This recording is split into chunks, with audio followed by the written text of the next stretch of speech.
How to change Xbox location to New Zealand.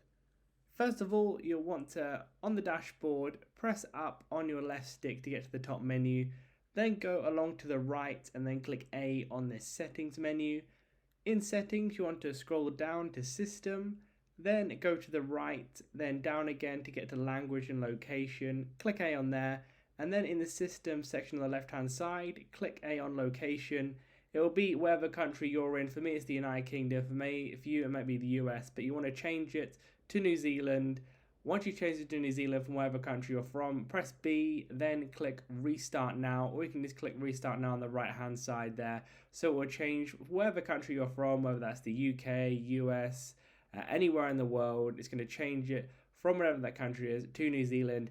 After a few seconds, you'll see your monitor or TV will take a few seconds to load. Then it will come back on with the Xbox logo, and that's where you'll be on the New Zealand location time zone for you.